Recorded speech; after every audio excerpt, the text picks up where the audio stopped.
So today we want to learn about musical instruments.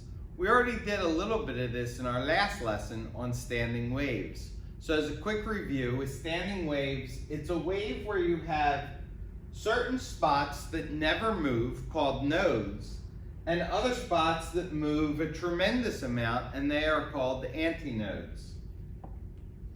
Remember how these nodes arise. Okay, so we had one wave moving to the right, a reflected wave moving to the left, and there are certain spots where the original wave and the reflected wave always create destructive interference.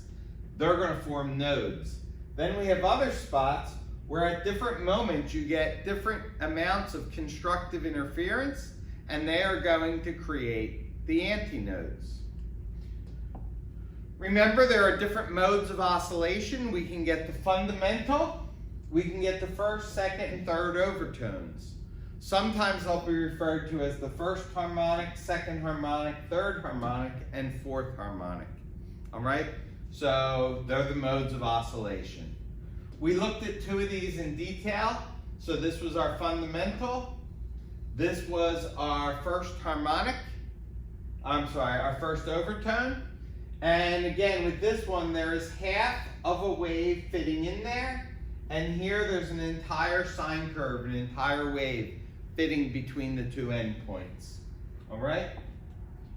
Then we went through and we calculated the speed of the wave, and we used that to figure out the frequency that came out of our stringed instrument. So the process was find the velocity based on the tension and the linear density, use the velocity, and then find the wavelength. So with this one, the length of the string would be half of a wavelength. You solve for wavelength, you plug it in. You solve for velocity, you plug it in, and you can figure out the frequency of the sound coming out of your string. Okay, for a wind instrument, we did a little lab on this. We wanted to see the relationship between the length of the tube and the frequency of the sound that came out. We were dealing with tubes like this that are sealed at the bottom. In this case, it was sealed by a layer of water. The top is open, and we get a certain frequency that comes out. We'd like to figure out the relationship between the length of the tube and the frequency for the sound that is generated. We collected our data and we saw that it was an inverse graph, that the length of the tube equaled some number divided by the frequency. That number will change based on circumstances, as we'll see in a little bit, and this lets us figure out our frequency based on length. As you can see, it's inverse, so the frequency will be very high when the length of the tube is very low. All right, it's an inverse relationship.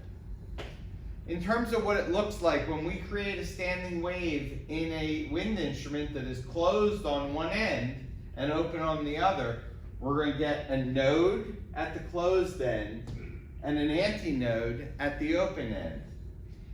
How much of a wave is fitting in that tube? Think about your standing wave. Let's turn it on end so that we can see it a little bit better. Start with your node, go to your first antinode, and hopefully see that that is 1/4 of a sine curve. So when you're dealing with a wind instrument that is open on one end, 1/4 of a wave fits inside. So let's see if we can actually do the math. We want to find the fundamental frequency of our tube. You start with the air temperature. For waves in air, we use our velocity of sound equation. We plug in the temperature in Celsius and get the velocity. The length of the tube is 20 centimeters, so the length is 0.2 meters. And remember, that is equal to 1/4 of a wavelength.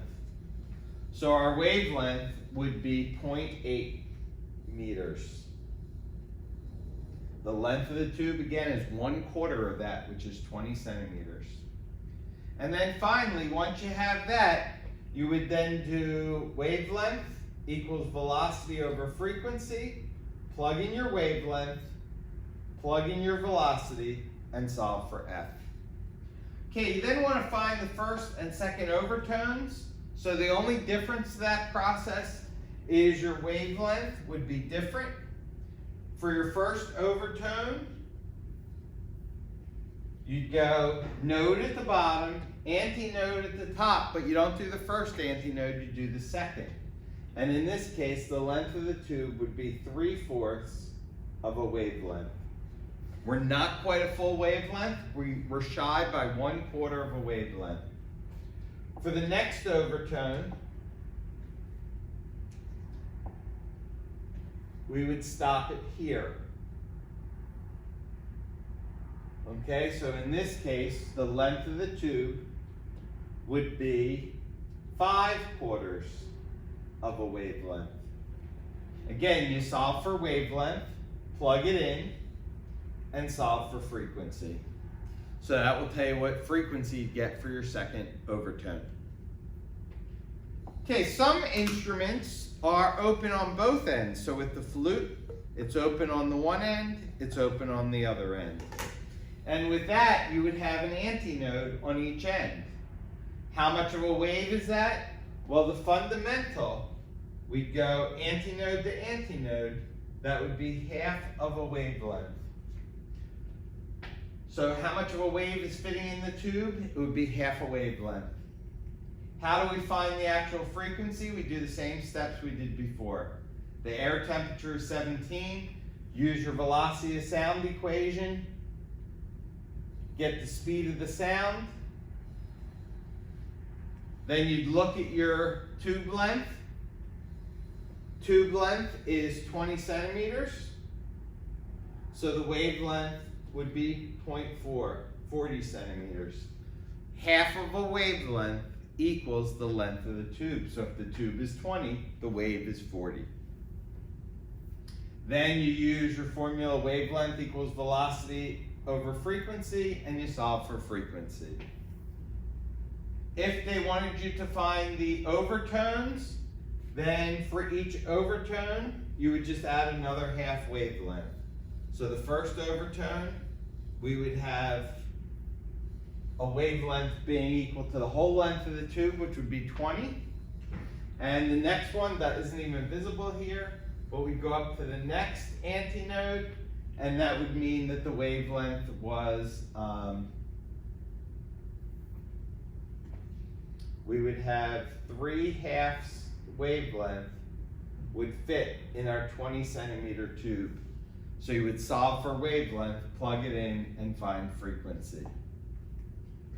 Okay, as a summary, there's 3 types of instruments that we looked at. Stringed instruments. With a stringed instrument, you have a node on each end. We had an open, closed. Open would be an antinode, closed would be a node. And then finally, we had an open instrument, which we would have antinode and antinode with a node in the middle. Okay? So these are all the different types that you might have. The process again, step 1 is to find velocity. For a stringed instrument, this is how you get velocity. For the wind instruments, you're doing the velocity of sound in air, so you would use that formula. Then you decide how much of a wave is present in your instrument, and you use wavelength equals velocity over frequency. I know this is a lot to absorb, but we'll be doing some practice problems with this tomorrow. So best of luck, and if you have questions, stop in to McCully 1.